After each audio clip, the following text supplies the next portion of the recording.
I never expected to see that message at my husband's funeral. My hands were trembling, my heart pounding, and then my phone buzzed. The text read, "I am still alive. Trust no one." For a moment, the world stopped. Every memory of betrayal, every whisper of lies came rushing back. Who was warning me? Who was lying to me? And most importantly, why now when I had nothing left but grief? I looked around the chapel at the mourners pretending to care, and I realized this was just the beginning. What happened next would change everything. My name is Jessica Miller. I am 34 years old, and I had always believed that I could read people. I had trusted my instincts, and I thought I knew my husband better than anyone. But on that rainy morning, as I stood in the crowded funeral home with the smell of polished wood and faint perfume hanging in the air, I realized how wrong I had been. Everyone around me seemed to move in slow motion, their faces blurred by grief and polite smiles. The only clear thing in my mind was the echo of the message I had received just moments before. I am still alive. Trust no one. The first person I thought of was my husband, Daniel. He had been charming, attentive, and utterly persuasive, the kind of man who could make anyone believe in him. But behind the warm smiles and carefully chosen words, there had always been something off, something I could never quite put my finger on. I had married him 5 years ago, believing I had found my safe place, only to discover that trust is a fragile illusion. Then there was Laura, Daniel's sister, a woman whose eyes always carried a hint of disdain, a slight curl of superiority. She had never hidden her disapproval of me, often whispering under her breath when she thought I could not hear. At first, I had tried to overlook it, telling myself that families are complicated, that jealousy is normal. But the longer I knew them, the clearer it became that Laura had a talent for stirring conflict, for planting doubts and watching them grow like weeds in a garden she controlled. The funeral hall was dimly lit, the rain outside creating a rhythmic tapping against the tall windows. My fingers clutched the strap of my purse so tightly that my knuckles turned white. Every step I took felt heavier than the last. The casket was at the center of the room, polished mahogany reflecting the flickering candlelight. People murmured condolences, their voices soft and hollow. I nodded politely, returning smiles that felt forced, my mind a whirlwind of confusion and suspicion. Then there was Mark, Daniel's best friend since childhood. He stood by the front, a solemn figure in a black suit, but I had noticed the way he avoided my gaze. There was something in his eyes, a flicker of hesitation, of knowing more than he should. I could feel it deep in my chest, like a warning siren going off that I had tried to ignore for far too long. As I moved toward the front, my phone buzzed again. My heart skipped a beat. Another message. This one was shorter. Do not trust the people around you. They are not who they appear to be. I froze, the air in the room suddenly thick, almost suffocating. I glanced at the mourners around me, at the faces I had thought were familiar, safe. Everything suddenly seemed like a mask, a performance designed to conceal truths that I was only beginning to suspect. At that moment, I realized I had been living in a carefully constructed illusion. Every smile, every word of sympathy, every hand shaken in condolence could be hiding something far darker. Daniel was gone, yes, but his death had left a vacuum filled with secrets, betrayals, and people who were more dangerous than I could have imagined. And in the corner of my mind, the one thought that refused to leave was this: someone was watching me. Someone was waiting to see how I would react, and if I faltered, if I let my grief cloud my judgment, the consequences could be devastating. I took a deep breath, feeling the cold metal of the casket rail against my fingers, and I made a decision. I would not be a victim. I would not be blind to the truths hidden beneath polite smiles. Whatever had been left for me, whatever warning had been sent, I would uncover it. And whoever thought they could manipulate me, betray me, or control me would soon discover that Jessica Miller was far stronger than anyone had ever believed. If you have ever felt betrayed, lied to, or underestimated, this story is going to hit you deep. Stay with me, because what you are about to hear is a tale of deception, heartbreak, and the sweetest form of justice. Hit that like button if you believe in karma, subscribe to join our community of truth seekers, and do not blink, because every second of this story will pull you deeper into a world where nothing is as it seems, and revenge is just beginning. The days after the funeral were a blur of black suits, whispered condolences, and an emptiness that pressed on my chest like a heavy stone. Every face I encountered seemed painted with false concern, yet behind the eyes I began to sense something darker. Daniel's betrayal had been a hidden current in our life. And now, in the silence of his absence, the truth began to seep through cracks I had once ignored. I found it first in the emails he had left on his work laptop.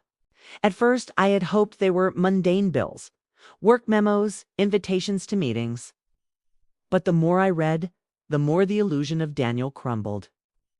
There were messages from someone named Vanessa, a name I had never heard before, filled with flirtation, secrecy, and hints of plans I could not yet understand. My hands shook as I scrolled, my chest tightening with every word. He had led a double life, a life where I had been nothing more than a carefully crafted distraction. Then there was Laura. Her calm, superior demeanor suddenly became unbearable.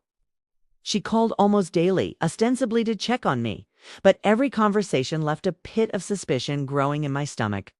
She would ask pointed questions about my inheritance, about my interactions with Daniel in the weeks before his death, always with a tone that implied she knew more than she let on. Once, when I hesitated to answer a question, she laughed softly, almost too knowingly, and said, "You really think you know him, do you?" I felt my blood boil, but I had to maintain composure. Rage could be dangerous, especially when it was invisible, waiting to be used against me. Mark, Daniel's best friend, became increasingly frustrating. He offered help, small gestures that seemed thoughtful, yet his eyes never met mine directly. There was a hesitation in his voice, a pause before every word, as if he weighed whether to tell me the truth or to manipulate it. I could not tell if he was protecting me or himself. But the more I observed him, the more I sensed a pattern. Daniel's betrayal had been wider than I had imagined, and the people around me were complicit, either willingly or unknowingly. Every interaction became a minefield. Family dinners at Laura's house, which I had once endured politely, now felt like interrogations. The subtle glances between her and Mark, the whispered phone calls, the casual remarks about Daniel's sudden death, all of it seemed like part of a larger design I could not yet decipher. I realized I was no longer grieving a husband. I was unraveling a network of deception that had been orchestrated while I lived in ignorance. Then came the message that shook me to my core. It arrived at my apartment late at night, while rain lashed against the windows, casting shadows across the walls. "You think you are safe? You are not. Watch your back, Jessica."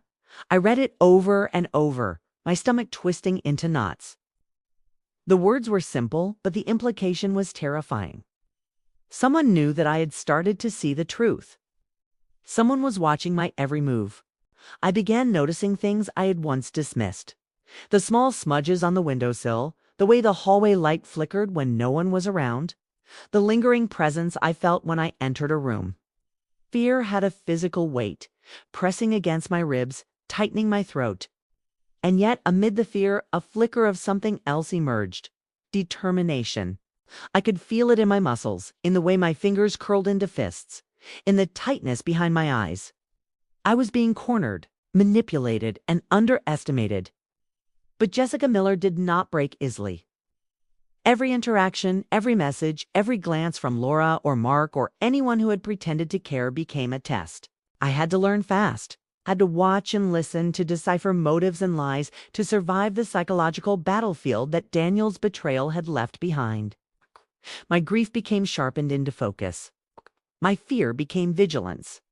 And the more I uncovered, the more I realized that the story I had been living, marriage, trust, love, was nothing more than a carefully constructed illusion designed to keep me blind, weak, and unsuspecting.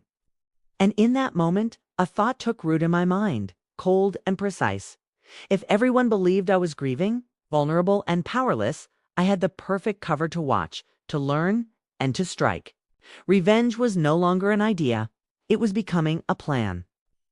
And when it came, it would be swift, calculated, and impossible to ignore. It was a Thursday night when everything finally snapped. The rain had not stopped for 3 days, turning the streets into mirrors of my own dark thoughts. I sat alone in my apartment, the lights dim, the hum of the refrigerator, the only sound accompanying the thrum of my heartbeat. Daniel's laptop sat open on the coffee table, emails still unread, messages still unexamined. But it was not the messages themselves that broke me. It was the realization of how deep the betrayal ran and how long I had been blind to it. Laura had called earlier that evening. Her voice was sweet, comforting, dripping with false concern. "Jessica, you should not be alone. You know Daniel would want you surrounded by family." I had stared at the phone, willing her to reveal some hint of care, some shred of honesty, and instead I felt the weight of every manipulation she had ever inflicted. Every smirk, every glance, every whispered word of superiority crystallized into one undeniable truth. She had enjoyed watching me stumble in Daniel's shadow, and she had not been alone in her enjoyment. Then there was Mark. Earlier that week, I had seen him in the corner of a coffee shop, speaking with a woman whose presence made my stomach churn. His hand brushed hers lightly, almost imperceptibly, yet the gesture carried the intimacy of complicity. He saw me watching and smiled politely, as if nothing had happened. That smile was the final spark in the tinderbox of my patience. I realized they all assumed I was weak, that my grief would be my cage, that I would never fight back. I closed my eyes, pressing my palms against my temples, trying to still the storm inside. My grief, my rage, my fear, they swirled together until I felt a single cold clarity emerge. I was not powerless. I was not blind. And most importantly, I would not allow these people to manipulate the memory of Daniel or my own life any longer. The first step was acknowledgement. I had to see them for who they truly were, not who I wanted them to be. Laura was not a loving sister. She was a predator, skilled in subtle cruelty. Mark was not a friend. He was a participant in the deception, a man who had thrived while I suffered.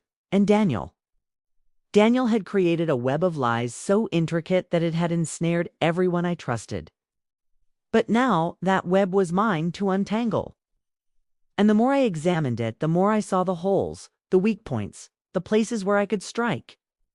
I began to catalog every interaction, every word, every slight, both real and perceived. I wrote down the dates, the messages, the subtle manipulations. Every observation became a piece of a larger puzzle. In the quiet of the night, the room illuminated only by the faint glow of my laptop screen, I made a decision. I would gather evidence, watch every move, and wait for the perfect moment. I would not rush. Impatience could ruin everything. Patience, precision, and planning would be my allies. The psychological shift was not instantaneous. I felt the old weight of sorrow pressing on my chest, the cold clutch of fear in my stomach. Yet beneath it all, there was a new pulse, one I had never felt before: control. For the first time in weeks, I felt the power returning to my own hands. The fear had not disappeared, but it had transformed into vigilance. The sorrow had not vanished, but it had hardened into focus. I visualized the moment when I would confront them, not in anger, but in inevitability. I pictured Laura's shock, Mark's hesitation, the realization that they had misjudged me entirely. I could almost feel the surge of satisfaction, the quiet triumph of knowing that I had seen through every lie, every betrayal, and had prepared a response they could not anticipate. By the end of that night, I had resolved myself to a single, unwavering truth. The world they believed they controlled was about to change, and I would be the one holding the strings.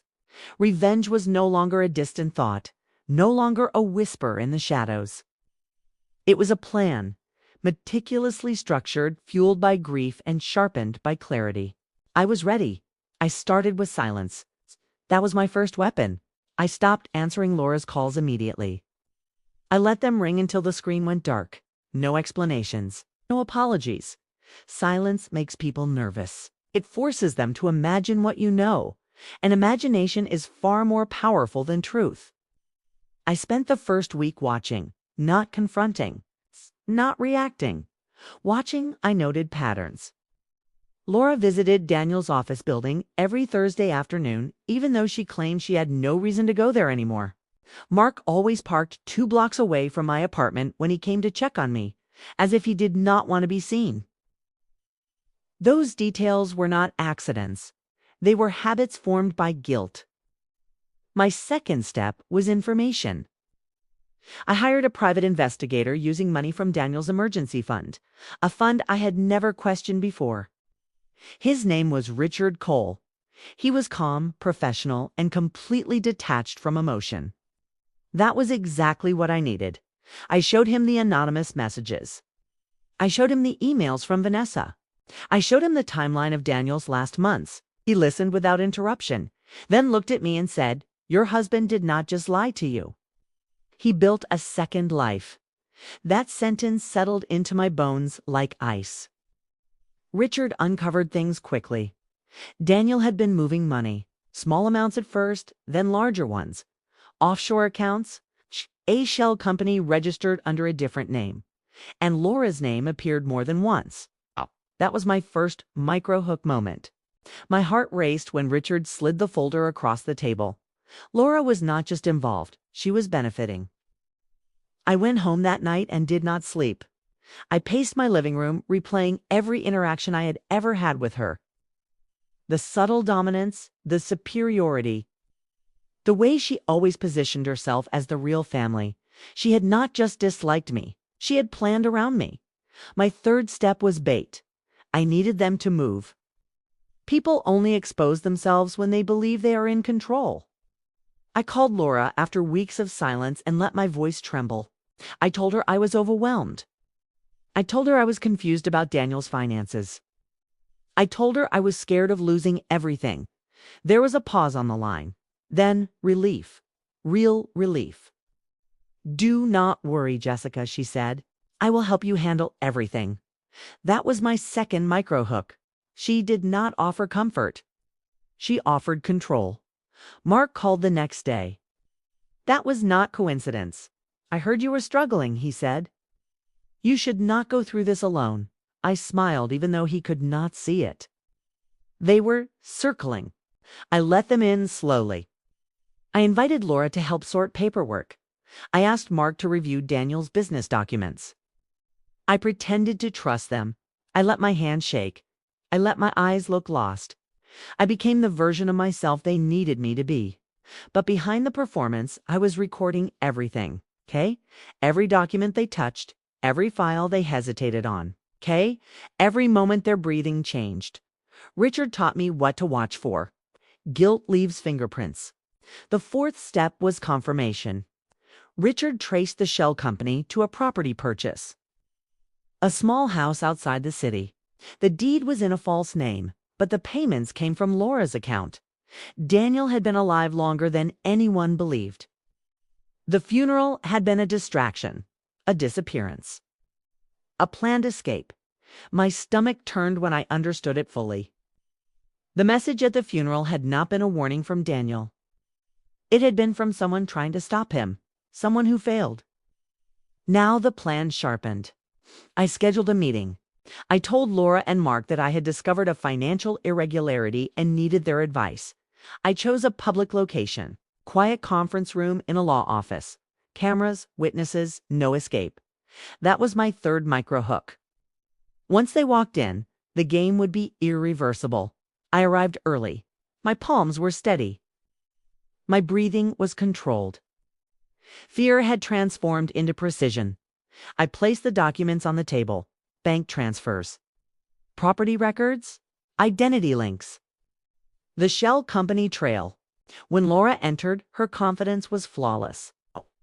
When Mark followed, his smile was thin. The fourth micro-hook came when Laura said, "You look stronger today." I met her eyes and replied, "I am. They did not know it yet, but they had already lost. Everything from that moment forward was execution, not planning.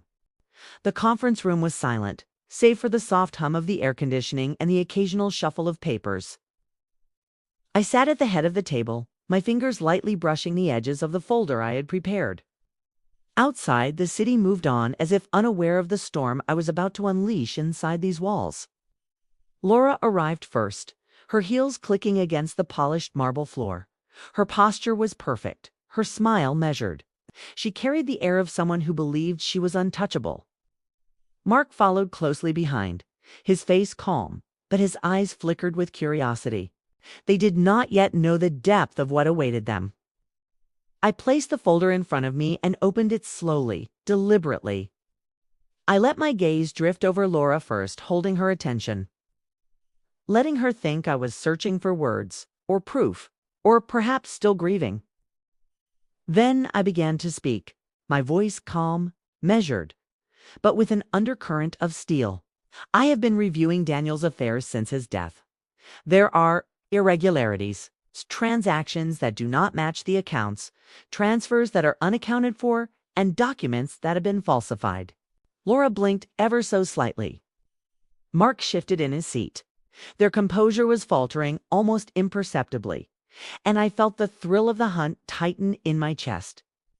I laid out each piece of evidence carefully, showing the bank statements, the property records, the shell company trail. I watched as Laura's perfectly controlled expression began to crack, the first sign of fear flickering across her face. Her fingers tapped the table nervously. She glanced at Mark, seeking reassurance. There was none to be found. Then I delivered the final piece. I held up a notarized document linking the shell company directly to Laura's personal account. "This," I said, voice rising slightly, "shows that funds from Daniela's accounts were diverted to a property purchased under a false name in which you were the beneficiary." The room seemed to stop.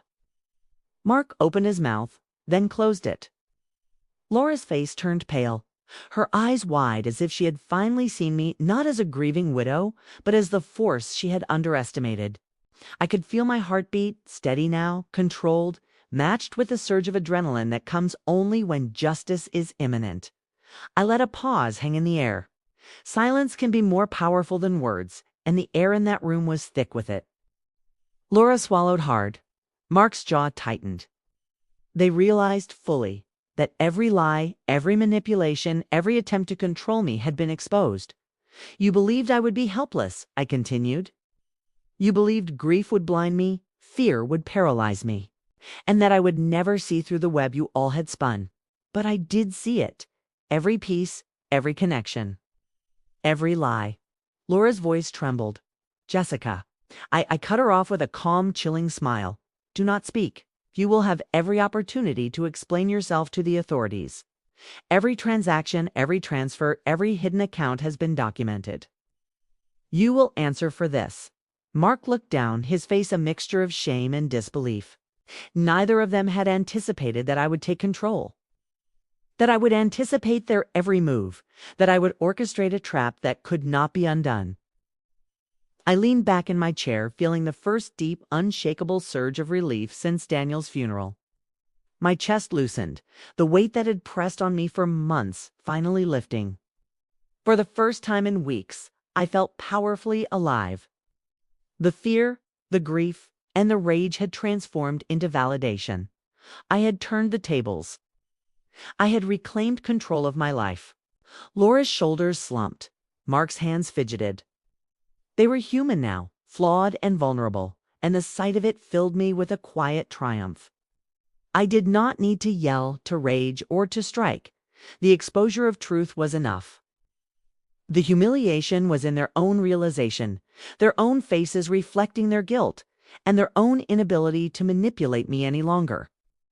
As I closed the folder, the sound of its snapping shut felt like the final note of a symphony. The storm outside had eased slightly, rain still falling, but now it was a cleansing, a promise of new beginnings. I took a deep breath and let it out slowly. Relief, triumph, and validation coursed through me. Justice had been served. Not through violence, not through chaos, but through precision, patience, and unwavering resolve. And in that moment, I knew I had changed forever. I was no longer a victim. I was Jessica Miller, and I would never be underestimated again. Sitting alone in my apartment that night, after the confrontation, I finally allowed myself to breathe. The city lights outside my window shimmered on the rain-soaked streets, and for the first time in months, I felt a sense of calm that was not rooted in avoidance or denial. I had faced betrayal, manipulation, and deceit, and I had emerged not broken, but whole. It was strange, the way clarity feels after chaos. I realized that the rage and grief that had consumed me were not weaknesses. They had been tools, guiding me toward a deeper understanding of myself, of the people around me, and of the importance of trust and the consequences of its violation. Every moment of pain had sharpened me, teaching me patience, observation, and the value of precision. I thought about Daniel, his duplicity, and the life he had hidden from me. His choices had caused unimaginable grief, yet they had also inadvertently set me on this path of empowerment. I did not forgive him. I did not need to. Forgiveness would have been a surrender. Instead, I chose recognition. I recognized the role he played, however cruel, in shaping the person I had become. Laura and Mark were no longer threats. Their attempts to manipulate and dominate had collapsed under the weight of evidence and consequence. I understood in a visceral way that karma is not always instantaneous. Sometimes it waits. Sometimes it requires careful observation, patience, and strategy. And when it arrives, it does not need to shout. It is quiet, undeniable, and permanent. Watching them confronted with their own actions, powerless to undo the consequences, was a lesson in the inevitability of justice. I reflected on my own growth. The fear that had once held me captive had transformed into vigilance. The grief that had crushed me had transformed into clarity. The rage that had burned inside me had transformed into resolve. I learned that empowerment is not about brute strength or impulsive action. It is about understanding, planning, and acting with intention. I had learned to read people not as I wished them to be, but as they truly were. The world felt different now. The small betrayals, the whispers of envy, the subtle manipulations that once seemed so powerful, they now appeared insignificant in light of knowledge, patience, and careful action. I realized that much of life's struggle is not about avoiding pain, but about using it, transforming it into insight and power. Every scar I carried, every sleepless night, every trembling hand had become a stepping stone, leading me to a place where I could finally reclaim control over my life. I also realized something else. The satisfaction of revenge is not about cruelty. It is about balance. It is about restoring the natural order, ensuring that those who sought to harm you cannot continue without consequence. True revenge is precise, deliberate, and fair. It does not humiliate for amusement. It educates, enlightens, and confirms the truth. And that is what I had achieved. As I looked out the window one last time that night, the rain finally slowing to a drizzle, I felt a sense of renewal. The world had not changed. People were still capable of betrayal, manipulation, and greed. But I had changed. I had seen clearly. I had acted decisively. And I knew without doubt that no one would ever underestimate me again. The experience left me with a profound sense of confidence. I understood the fragility of trust, the value of patience, and the strength that comes from facing adversity head-on. And though the wounds of the past would never fully disappear, I knew they had shaped me into someone who could navigate life with clarity, resolve, and unshakable self-respect. Life would continue, but I would never again allow others to control my path. I was vigilant, empowered, and wise. And in that quiet, reflective moment, I felt a sense of peace that was earned, hard-fought, and deeply satisfying. If this story of betrayal and justice gave you chills, hit that like button and share your own stories of triumph in the comments. Subscribe to join our community of truth seekers and warriors who believe in patience, strategy, and standing strong. Remember, the sweetest victories come not from anger, but from clarity, planning, and courage.